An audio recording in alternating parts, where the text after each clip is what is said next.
guys, welcome back to Lights Camera Reactions, and thank you for joining me this 31 nights of Halloween. We are back with another scary video for the month. So today's video is called Horrifying Things That Happened on Horror Movie Sets. This should be interesting. And this is by Mr. Nightmare. I think the only thing I've ever heard of like happening on a movie that was scary, like behind the scenes and on the set, I think was like The Conjuring. I heard a lot about like some crazy stuff going on in that movie and The Wizards of Waverly. And The Wizards of Oz. Those are like the only two movies that I've ever heard of like some crazy things going on behind the scenes, like hauntings and just really strange things. So I'm sure they're probably going to cover at least one of those on this video, but let's go ahead. Horror movies are legitimately scary, but in some cases, the events that took place on the sets of certain horror movies were more terrifying than the movies themselves. A number of horrifying incidents have taken place on the sets of some of the most successful horror movies of all time, before, during, or shortly after filming. Whether these incidents were fatal accidents, cruel twists of fate, or some sort of evil curse still remains debatable. Perhaps a good place to start would be the Amityville Horror House, whose events may start to seem even scarier when you learn that horrors also took place on the sets for both the 1979 movie and the 2005 remake. The first Amityville movie starred James Brolin, who wasn't originally eager to take on the role, but eventually he accepted it because of something strange that happened. While reading the script one morning and getting to a scary section of the story, a pair of the actor's pants suddenly fell off a hanger, causing him to literally jump out of his chair in fright. James of course saw this as a sign that he needed to take the role, and the rest was history.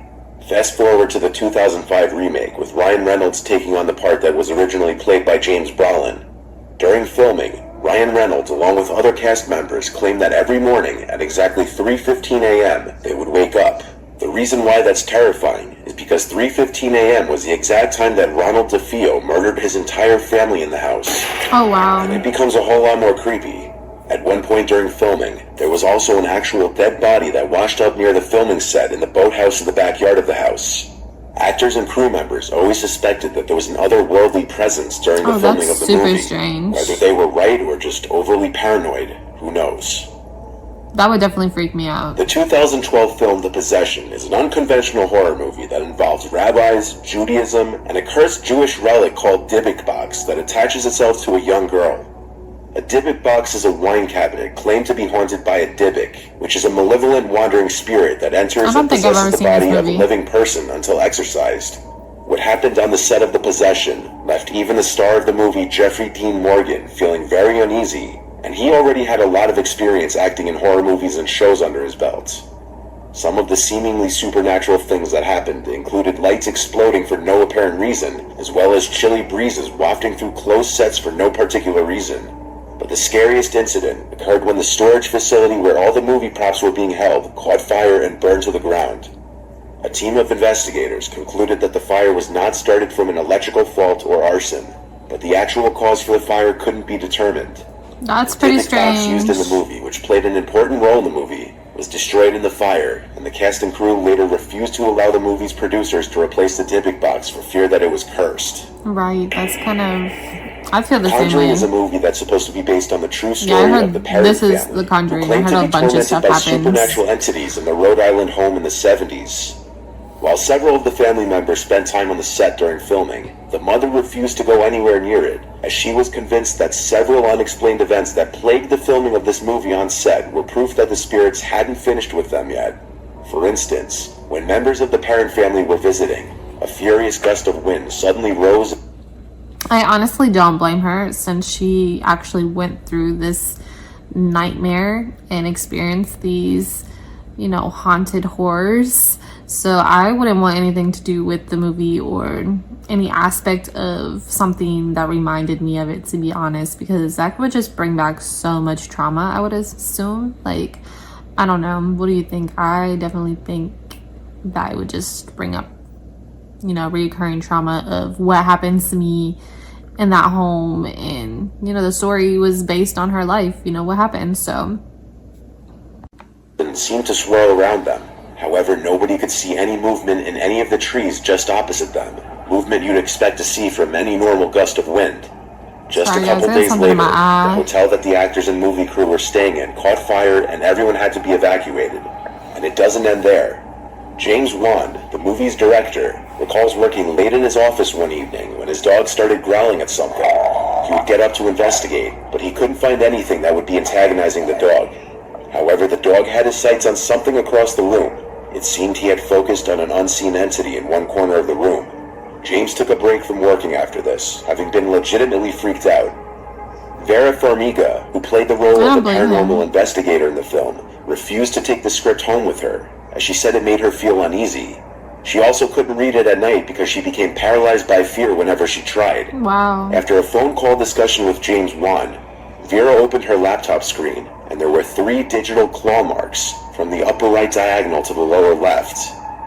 This wasn't the last time it happened, though. Her next experience came a few months later, literally on the day that she completed work on The Conjuring. She returned home to upstate New York, and when she woke up the next day, she discovered what she describes as 3 claw-marked bruises across her thigh. That's crazy. In 1983, I don't think I would want to work on a movie based like on this. The Twilight Zone series was released. During filming, actor Vic Morrow was killed on the set. Deaths on movie sets have happened many times, but what makes this extra disturbing is the fact that Morrow appeared to predict his demise just a year earlier. A year before filming of the Twilight Zone movie began, Vic took out a $5 million life insurance policy on himself, explaining to friends and family members that he had a premonition something bad was going to happen to him on an upcoming movie. He had seen it in a dream he had. Wow. Unfortunately, his premonition came true, because while filming a scene involving a helicopter for the Twilight Zone, the helicopter crashed and decapitated him. 2 child actors were also killed in the accident, which prompted a lengthy investigation and court case.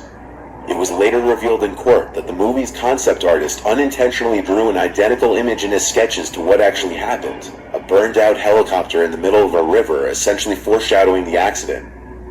The accident led to civil and criminal action against the filmmakers, which lasted nearly a decade. One of the children's fathers testified that he heard John Landis, the director, instructing the helicopter to fly lower.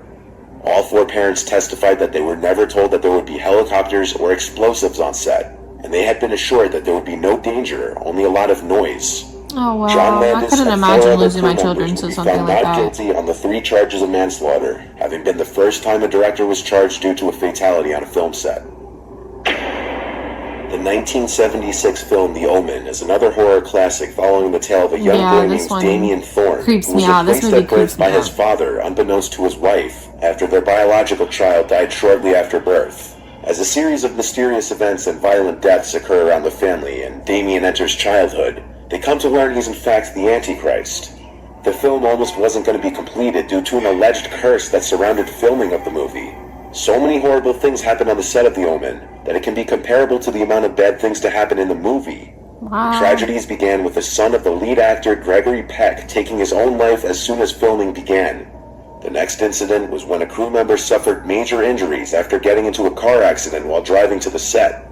But the tragedies didn't stop there. The scriptwriter's airplane was struck by lightning en route to the film's location. And if that weren't enough, an airplane in which Gregory Peck and the movie's executive producer were traveling in was also struck by lightning in a separate incident. Oh no, that's not a coincidence. Harvey Bernhardt, the producer, was on location in Rome when he was almost hit by a bolt of lightning himself. And believe it or not, the horrible luck involving airplanes continued. And it got much worse.